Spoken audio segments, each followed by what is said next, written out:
melakukan kegiatan untuk mensyukuri kenyataan.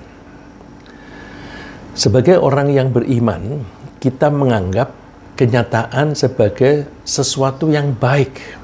Karena kenyataan itu telah ditentukan oleh Allah. Sudah ditakdirkan oleh Allah, sudah diqadha oleh Allah. Sesuai dengan kehendak dan kekuasaan Allah. Dengan demikian, kita meyakini bahwa apapun yang dikehendaki dan ditentukan oleh Allah, pasti baik adanya.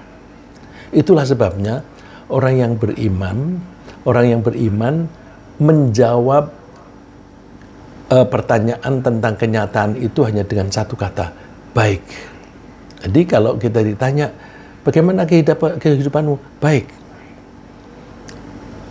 Kita meskipun dalam keadaan sakit, kita bilang baik.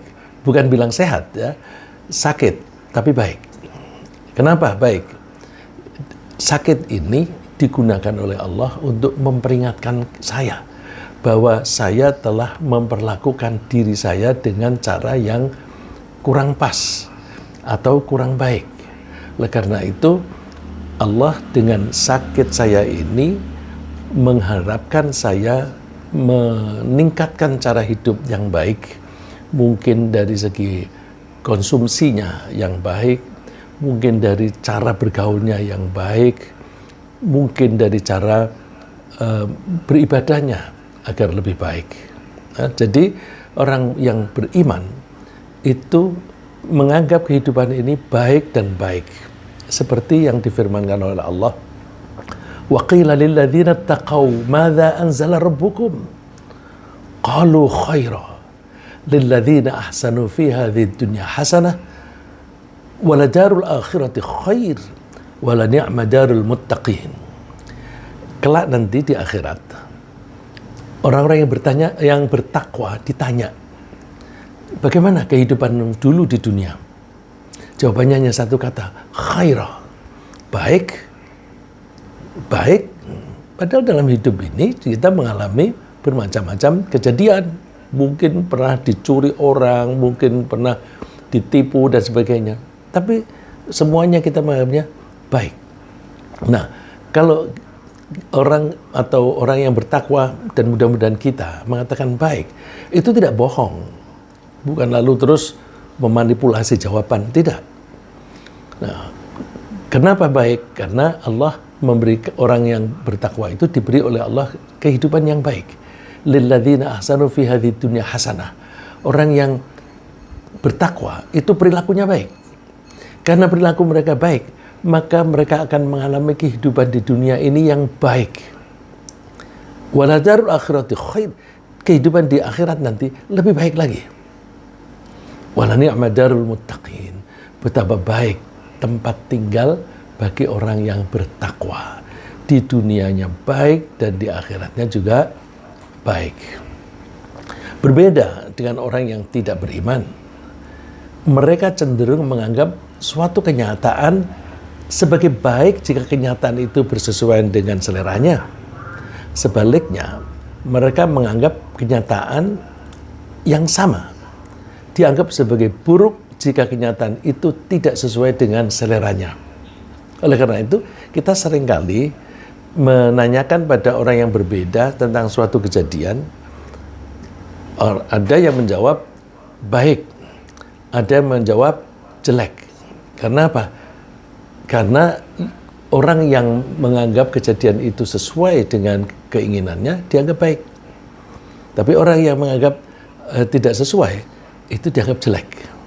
Ya, contoh misalnya yang publik, ya, calon presiden nomor 1 dan nomor 3 kalah. Baik apa jelek? Baik. Apakah orang itu mendukung calon 1 atau 3? Atau mereka mendukung calon 2 yang diakui menang? Itu tidak jadi masalah. Tapi orang yang bertakwa akan mengatakan baik. Baik itu tidak harus berarti bahwa orang yang menang itu baik atau orang yang kalah itu jelek. Tidak begitu. Tapi bahwa Allah menjadikan peristiwa semacam ini itu baik. Karena bisa juga itu berupa teguran oleh Allah bahwa ini kalau kamu menyelenggarakan pemilihan umum dengan cara seperti ini, maka jadinya begini. Mohon maaf, saya tidak komentar baik buruknya itu secara teknis, karena saya tidak ingin menimbulkan polemik. Ya. Nah, orang yang menganggap suatu peristiwa itu baik atau buruk diukur dengan selera, itu akan sulit bersyukur. Kenapa? Kalaupun peristiwa itu dianggap bagus karena sesuai dengan seleranya, dia cenderung mengakui peristiwa itu sebagai hasil prestasinya. Jadi kalau ada peristiwa yang terjadi, wah bagus, aku memang menghendaki seperti itu, jadi itu adalah prestasiku. Nah, orang yang semacam ini tidak bisa bersyukur. Karena apa? Dia akan merasa bangga. Kalau dia merasa bangga, apalagi kalau berlebihan, maka dia tidak menghargai pihak yang mengatur kejadian itu. Yang mengatur kejadian itu kan Allah. Tapi diklaim bahwa itu adalah dia yang menyebabkan itu. Oleh karena itu, orang semacam ini sombong. Orang yang sombong itu tidak bisa bersyukur. Karena kalau dia bersyukur kepada Allah misalnya, maka dia mengakui bahwa itu bukan prestasiku, itu kan prestasinya Allah. Karena itu mengakui prestasi orang lain, maka orang itu merasa terhina. Orang yang sombong tidak mau mengakui itu prestasi orang lain, tapi prestasiku. Nah, itu ciri khas orang yang sombong. Itu kalau peristiwanya dianggap baik. Sebaliknya, dia akan mudah berputus asa ketika kenyataan itu tidak sesuai dengan seleranya. Karena dia menganggap bahwa kenyataan yang tidak sesuai tersebut sebagai kegagalan dirinya. Jadi peristiwa itu dianggap kegagalan diri. Karena itu dianggap sebagai kegagalan diri, maka dia akan mudah putus asa. Seperti digambarkan oleh Allah. Wa idza adzaqna an-nasa rahmatan farihu biha. Wa in tusibhum sayyi'atun bima qaddamat aydihim idza hum yaqnatun. Ketika kami beri rahmat kepada manusia, ini sekelompok manusia, mereka bangga.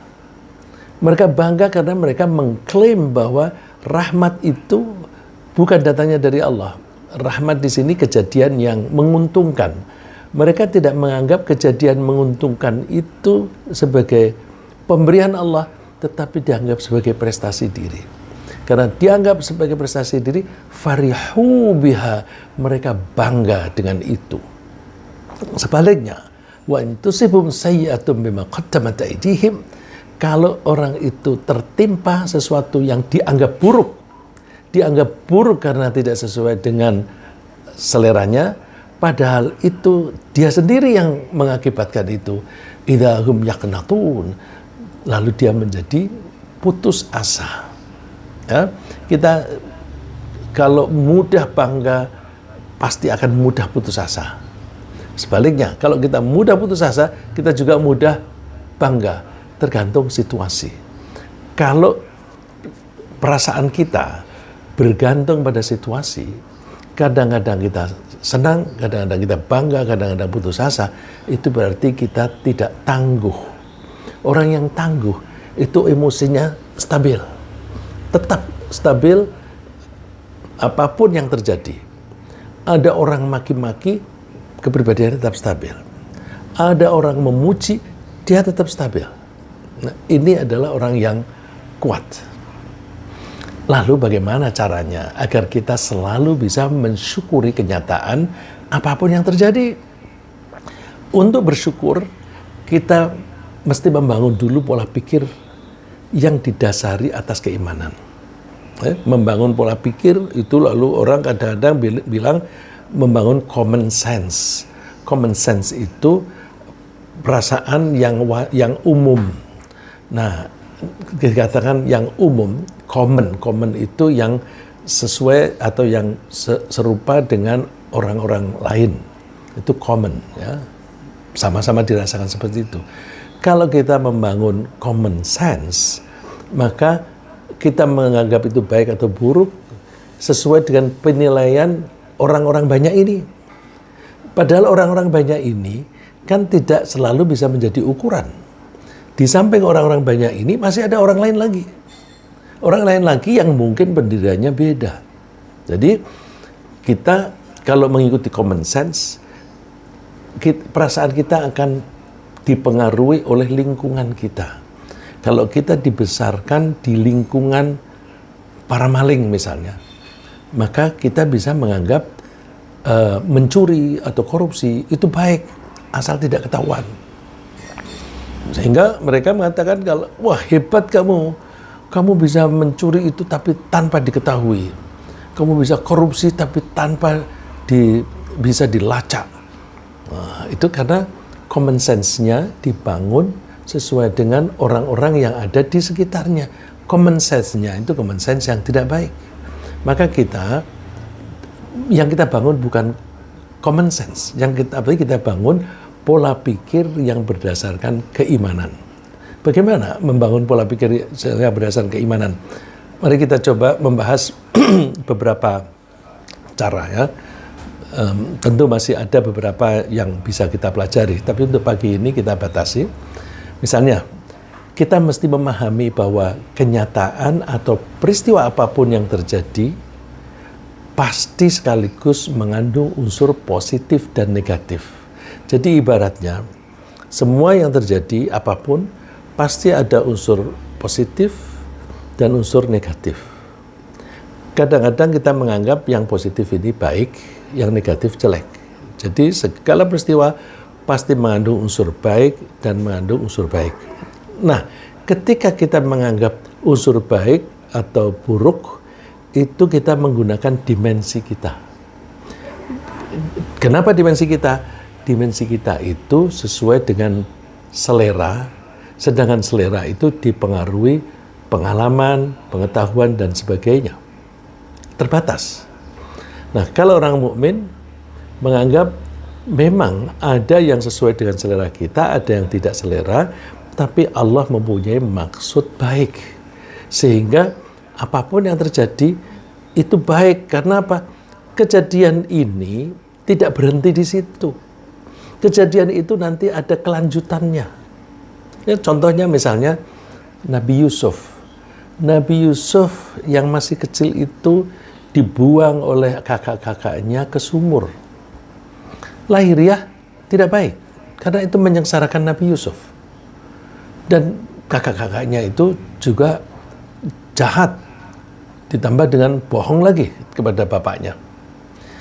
Tapi, kalau kita melihat endingnya, kejadian akhirnya, kita melihat, oh rupa-rupanya Allah menjadikan peristiwa itu dengan peristiwa-peristiwa berikutnya, ujung-ujungnya adalah Allah akan mengangkat seorang nabi yang diutus di suatu negara, di suatu daerah yang belum pernah ada nabinya, dan orang-orang setempat tidak ada yang berbakat menjadi nabi. Maka dikirimlah manusia. Dan manusia ini supaya bisa dianggap sebagai orang lokal, maka orang ini ditempatkan di sana mulai dari kecil. Karena biasanya suatu masyarakat tidak suka kalau dipimpin oleh orang asing. Maka dikirim oleh Allah ketika anak ini masih kecil. Sehingga anak ini menjadi bagian dari penduduk Mesir.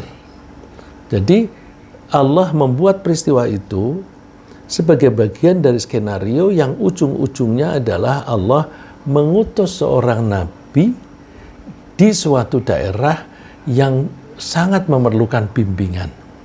Nah, kalau kita melihat satu episode saja, bisa jadi ini tidak baik. Tapi kita melihatnya jangan berhenti di situ. Ujung-ujungnya apa?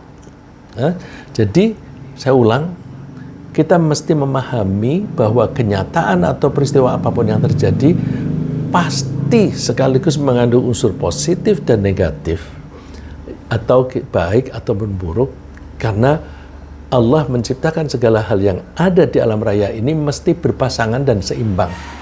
Berpasangan dan seimbang itu begini. Allah itu menciptakan bumi dan langit asalnya satu kesatuan, lalu dipisah. Ya. Kalau bahasa Al-Qur'annya, awalam yaral ladzina kafaru anna as-samawati wal arda kanata ratqan fafataqnahuma. Apakah orang-orang kafir tidak tahu bahwa alam raya ini asalnya satu kesatuan, lalu kami pisahkan. Nah, pemisahan itu menjadi dua. Bumi itu materi. Ya.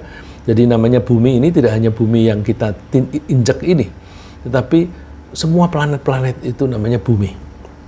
Dan langit itu space, ruang. Jadi materi dan ruang itu satu pasang.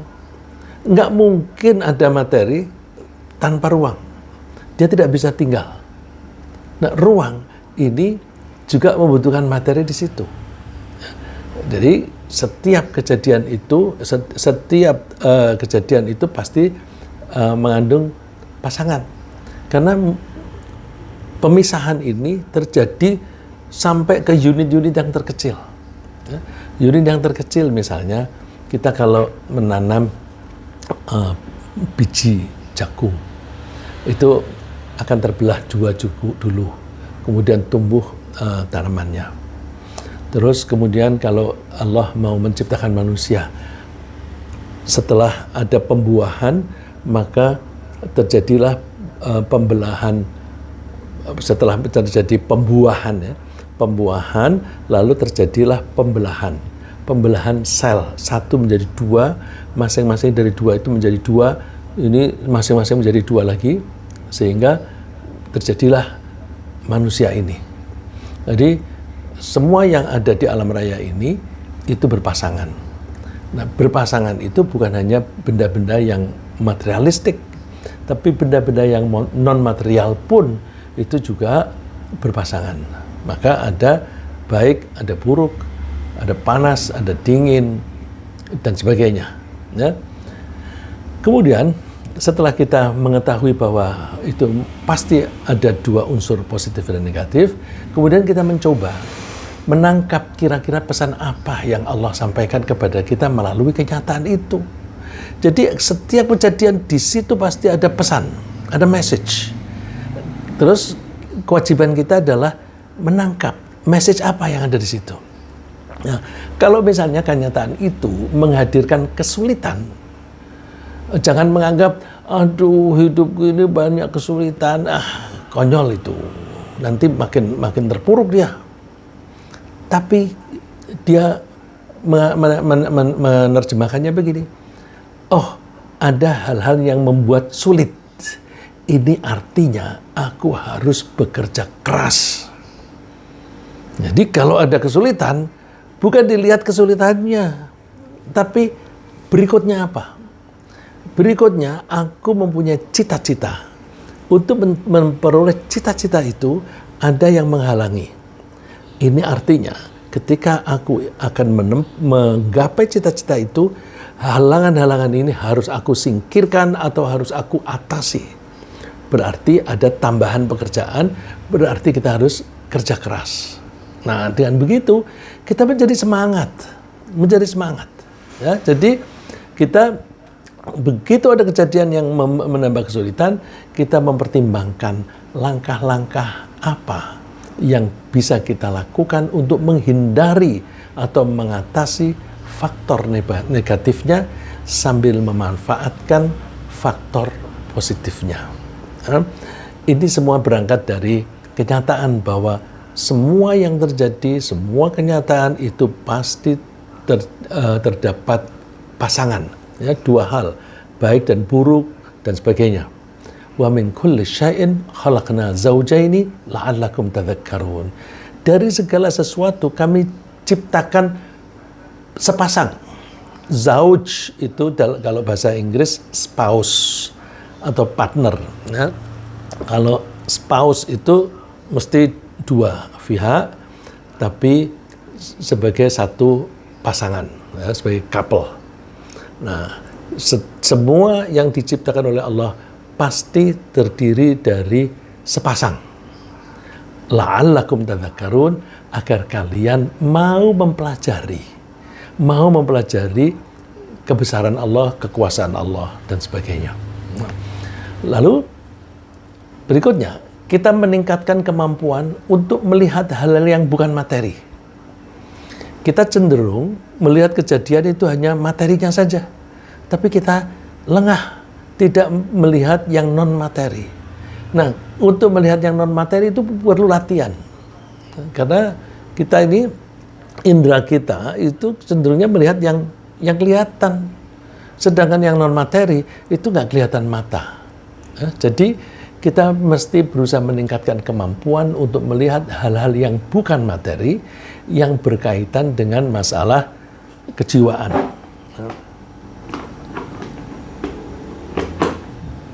Yang pertama masalah kejiwaan atau masalah rohani. Misalnya, ketika kita memasuki masa pensiun, akibatnya itu ada yang materi, ada yang non-materi. Kita dihadapkan pada hal-hal yang bersifat materi dan hal-hal lain yang bersifat non-materi. Hal yang bersifat materi antara lain, penghasilan kita kurang. Atau bahkan berhenti, tidak punya penghasilan dari lembaga tempat kita bekerja. Tapi pada saat yang sama, kita memperoleh banyak hal yang bersifat non-materi. Apa itu? Seperti misalnya, dengan pensiun kita mempunyai banyak waktu. Nah, banyak waktu ini kita gunakan untuk apa? Misalnya, untuk meningkatkan pengetahuan mengenai keimanan. Dulu waktu kita masih sibuk bekerja untuk mencari nafkah, kita nggak sempat ngaji. Setelah pensiun, alhamdulillah aku sekarang sempat ngaji.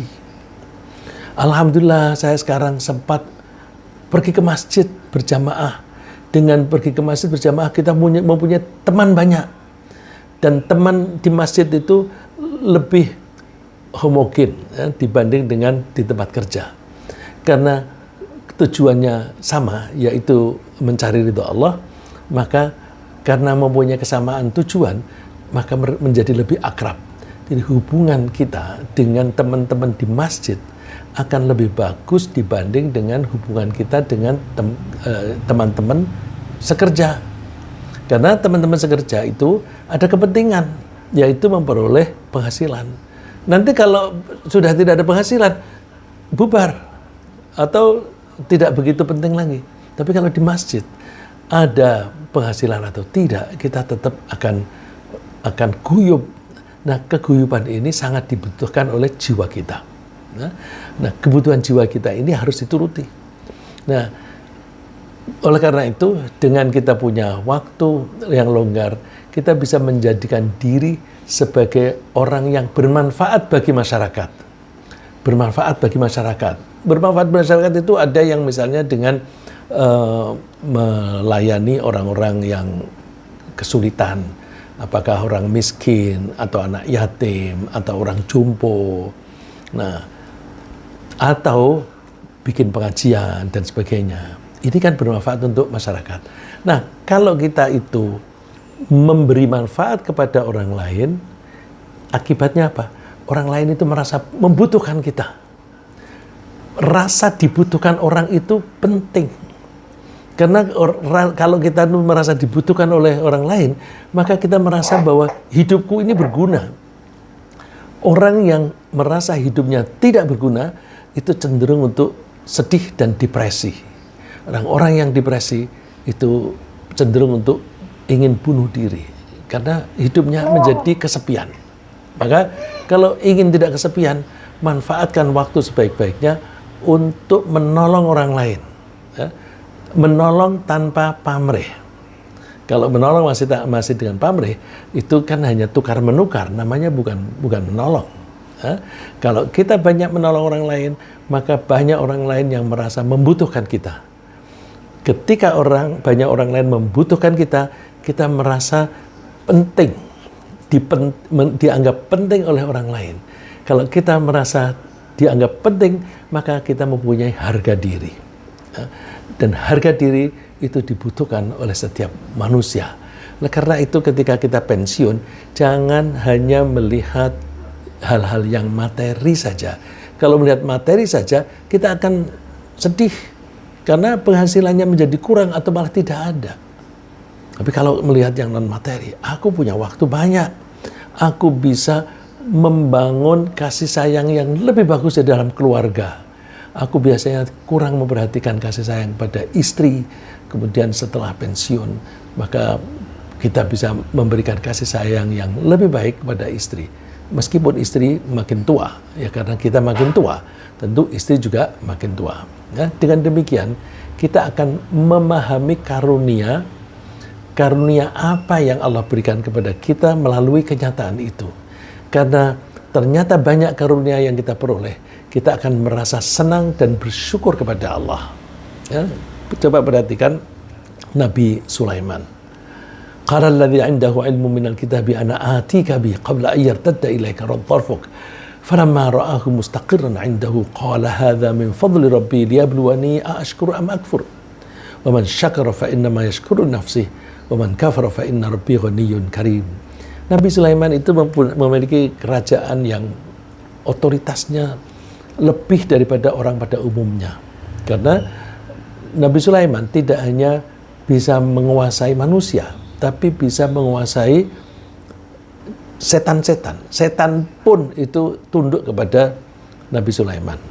Nah, terus dia bukan berarti mempunyai power, mempunyai kekuasaan yang sangat luas, tetapi dia tidak menjadi sombong. Karena apa? Setiap kejadian itu dia tangkap sebagai karunia dari Allah. Nah, contohnya misalnya dia ingin Ratu Balkis itu segera tiba di situ. Dia bertanya kepada anak buahnya, siapa yang bisa menghadirkan Balkis dalam waktu secepat-cepatnya. Ada yang mengatakan, aku bisa dalam 1 hari, sebelum kamu berdiri dari tempat kerjamu. Tapi ada yang mengatakan, aku bisa dalam sekejap mata.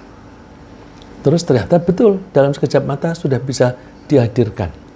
Nah, ini kan ada anak buahnya yang mempunyai kemampuan lebih dari dia. Dia menganggapnya ini adalah karunia dari Allah. Hadza min fadli rabbi. Ini adalah karunia dari Tuhanku. Nah, karunia dari Allah itu pasti ada tujuan untuk menguji apakah aku bersyukur atau tidak bersyukur. Orang yang bersyukur, dia sebenarnya bersyukur untuk kepentingan dirinya sendiri. Dan orang yang tidak bersyukur, dia akan merugi sendiri. Nah, jadi intinya adalah bahwa kita mesti meningkatkan kemampuan kita melihat aspek-aspek yang non-materi. Yang materi kita lihat, tetapi jangan lupa ada faktor-faktor yang non-materi yang seringkali menguntungkan kita. Kemudian, berikutnya, dengan terjadinya kenyataan yang kita hadapi, kita menyadari adanya keterbatasan diri dalam mengendalikan atau mempengaruhi hal-hal di sekitar kita. Kita itu seringkali merasa sok kuasa. Alah, semuanya bisa diatur. Semuanya bisa diatur. Itu urusan polisi, nanti aku yang menghadapi, misalnya begitu.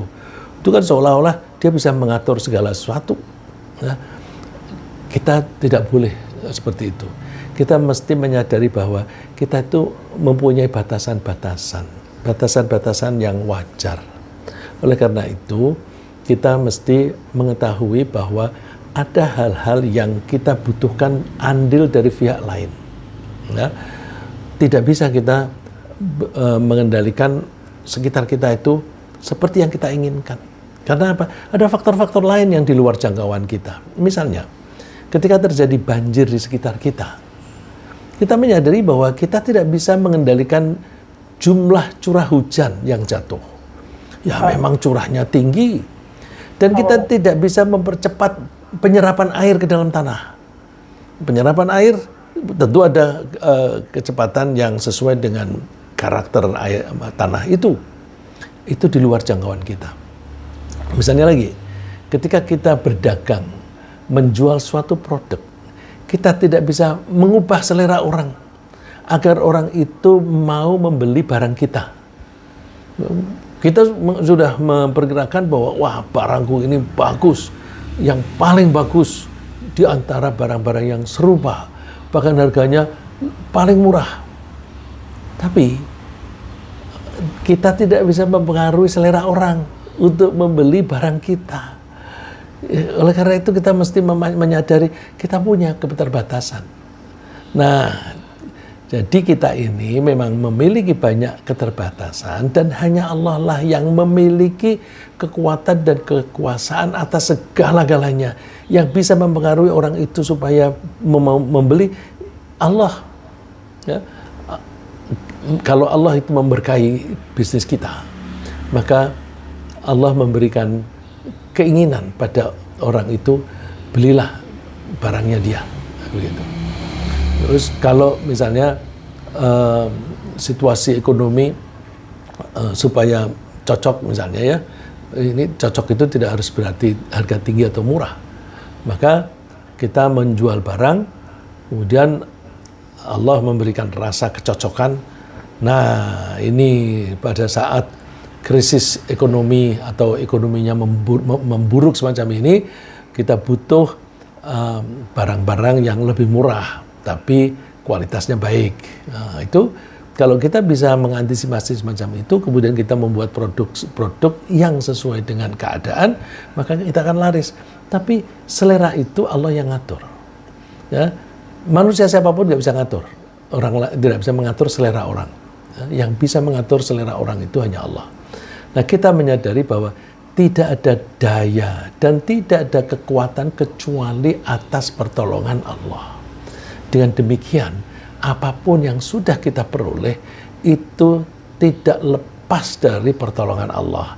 Dan karena itu kita mesti bersyukur kepada Allah yang telah menolong kita. Abu Musa al-Asy'ari cerita, Rasulullah berkata kepada saya, "Hai Abdullah bin Qais." Abu Musa itu julukan, namanya dia Abdullah, anaknya Qais. Labbaik Rasulullah. Terus Rasulullah mengatakan, mau nggak aku tunjukin kamu kalimat yang ibaratnya sebagai gudang yang ada di surga? Mau Rasulullah. Terus jawab Rasulullah apa? La haula wa la quwata illa billah. Lu gudang kok la haula wa la quwata illa billah. La haula wa la quwata illa billah itu artinya tidak ada daya dan tidak ada kekuatan kecuali atas pertolongan Allah.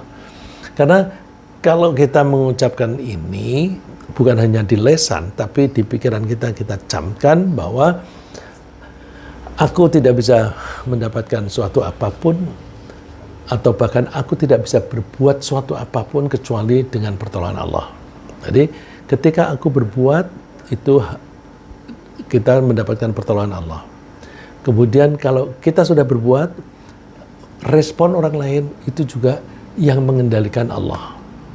Nah, kalau kita mengakui semacam itu, maka berarti kita mengakui keesaan Allah dan kekuatan Allah dan kebesaran Allah. Kita mengakui kelemahan kita. Nah, ini adalah inti daripada bertuhan. Karena itu inti bertuhan, maka kita akan dipersilahkan masuk surga karena kita merasa betul-betul lemah. Hanya Allah yang mempunyai kekuasaan. Nah, kalau Allah merasa diesakan semacam itu, maka Allah akan menolong orang ini untuk tinggal di surga, dan di surga akan banyak simpanan-simpanan yang kita nikmati. Lagi, bagaimana cara kita bisa meningkatkan syukur kita kepada Allah? Kita mencari bukti sampai menemukan. Ya, jadi kalau ada kenyataan-kenyataan yang terjadi, kita cari bukti. Kenapa kok bukti? Ya karena dijanjikan oleh Allah. Kalau Allah berjanji, pasti benar. Allah berjanji bahwa Allah itu menyayangi dan kasih sayang Allah itu ada di mana-mana. Oleh karena itu, kita begitu melihat ada suatu peristiwa, kita cari buktinya, mana kasih sayang Allah di dalam peristiwa ini. Pasti ada. Ya, Allah tidak mungkin berdusta ketika menyatakan bahwa kasih sayangnya meliputi segala sesuatu. Wa rahmati wasi'at kulla syai'. Dan kasih sayangku itu mencakup segala sesuatu. Nah, satu, kita meyakini bahwa Allah kasih sayangnya mencakup segala sesuatu. Dan Allah itu pasti memberi kasih sayang. Karena apa? Allah berfirman, qul liman ma fis samawati wal ardh qul lillah kataba ala nafsir rahmah. Katakan, semua yang ada di langit dan di bumi itu milik siapa? Katakan, milik Allah. Allah sudah mewajibkan dirinya sendiri untuk menyayangi. Jadi kita mengharapkan kasih sayang Allah itu, kita memohon, sedangkan Allah sendiri itu sudah mewajibkan pada dirinya. Tentu tidak ada orang yang bisa mewajibkan Allah, tidak ada orang yang bisa memerintah Allah. Allah kalau menyayangi ya karena keinginannya sendiri. Dan ini kewajiban yang ditentukan oleh Allah sendiri untuk menyayangi. Maka setiap kali ada peristiwa, kita cari buktinya di mana ada kasih sayang Allah. Saya kasih contoh yang sederhana. Kita seringkali tidak suka barang yang busuk. Busuk. Wah, bau gitu. Jadi busuk itu memberikan kesan bahwa pembusukan itu peristiwa yang buruk atau peristiwa yang jelek. Padahal di dalam yang kita anggap jelek itu banyak kebaikan. Coba kalau tidak ada pembusukan, misalnya yang agak ekstrim. Kita manusia, setiap hari, setiap detik ada yang lahir. Dan setiap saat ada yang meninggal dunia. Kalau tidak ada proses pembusukan, kita mau simpan mana mayit-mayit kita itu? Ya, kalau kita simpan di kuburan, nanti dia akan mengalami proses pembusukan dan akan menyatu dengan tanah lagi. Hilang.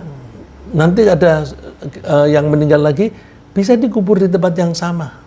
Karena apa? Yang sudah lama itu sudah menyatu dengan tanah. Kalau tidak ada pembusukan, di mana itu? Lagi yang sehari-hari. Kalau tidak ada proses pembusukan, kita tidak bisa makan buah yang matang dan manis. Coba, mangga atau pisang yang masih di pohon, meskipun sudah tua, kita ambil, kita makan, masih kurang enak. Pisang sudah tua sekali, terus kita makan, masih sepet. Kita tunggu 1-2 hari. Nah, begitu dipetik, maka dia tidak akan mendapatkan suplai makanan lagi dari akarnya. Karena tidak ada suplai makanan, maka mulailah terjadi pembusukan. Nah, pembusukan itu pada level tertentu, itu kita sebut matang. Jadi, matang itu adalah saat terjadi proses pembusukan pada level tertentu. Kalau sudah matang, kita makan enak. Tapi jangan dibiarkan tanpa dimakan. Karena kalau dibiarkan, nanti proses pembusukan akan berlangsung terus. Akhirnya menjadi tidak enak, berbau, dan bisa-bisa memang tidak layak untuk dimakan. Nah, nanti setelah terjadi pembusukan, kita buang, dia akan menyatu lagi dengan tanah. Menyatu lagi dengan tanah, dia akan menyuburkan tanah itu. Jadi pembusukan yang kita kira peristiwa yang tidak menyenangkan, tapi ternyata di situ ada kebaikan. Maka kita mesti pandai melihat rahmat Allah yang itu ada di mana dari peristiwa ini. Kalau orang Barat suka bilang, setiap kali ada awan, pasti ada garis silver, perak. There is always silver lining in the clouds. Ya. Selalu ada garis-garis yang terang. Jadi kalau awan itu dianggap kekalutan.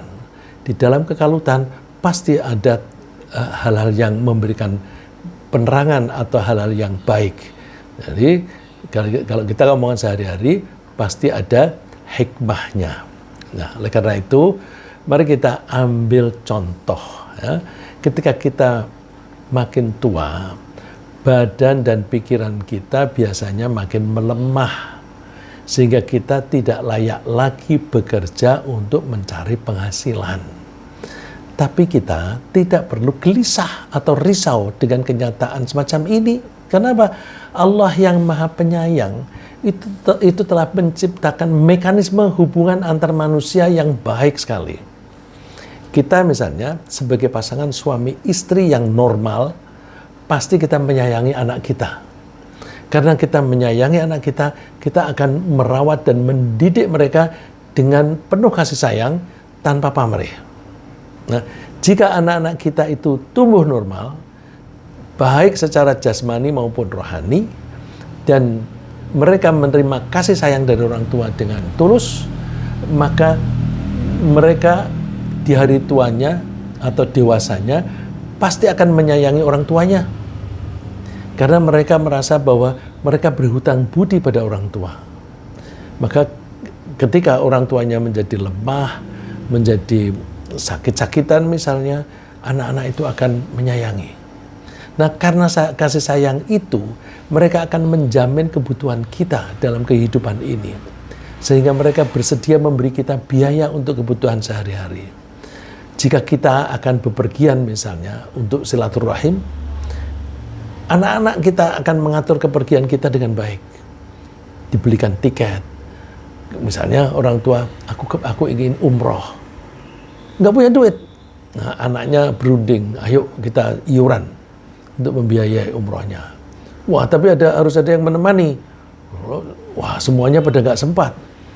Yang sempat, yang tidak punya kerjaan.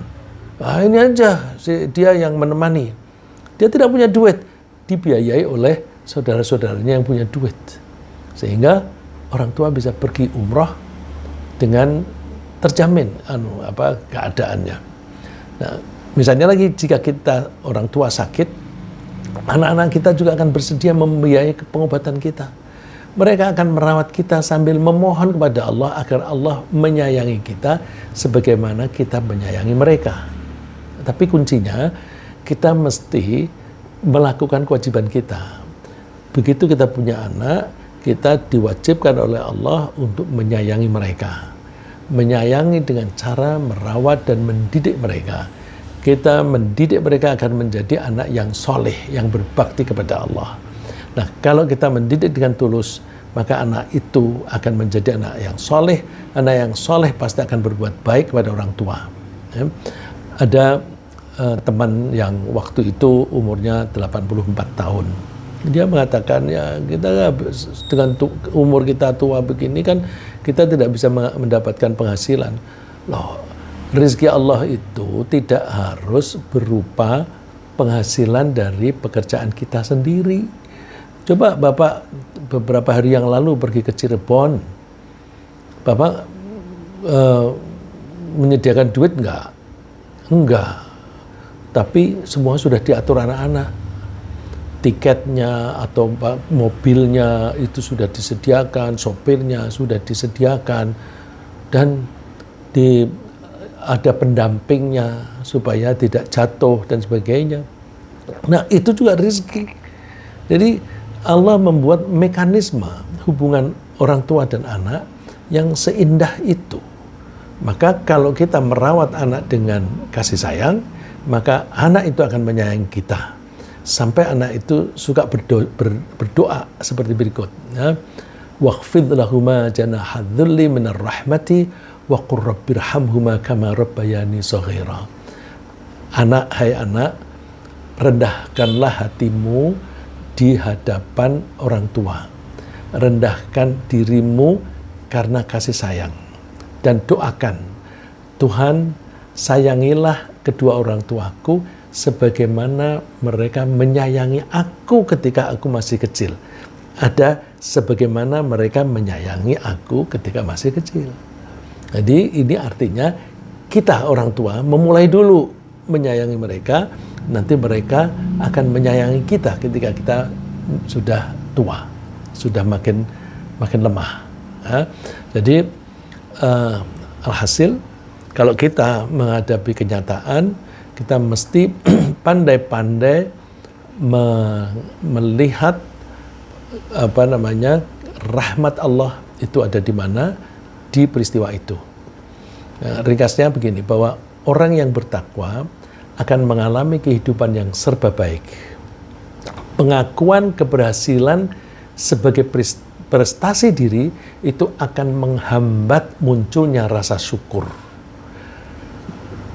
Agar bisa mensyukuri kenyataan, kita lebih memperhatikan faktor positifnya, lalu mengakui keuntungan yang non-materi, dan menyadari bahwa semua itu datangnya dari Allah, karena kita tidak punya daya dan tidak punya kekuatan, dan kita mengenali kasih sayang Allah pada peristiwa itu.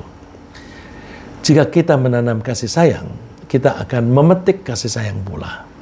Semoga Allah menjadikan kita manusia yang pandai bersyukur dan melakukan apapun dalam rangka bersyukur kepada Allah. Amin.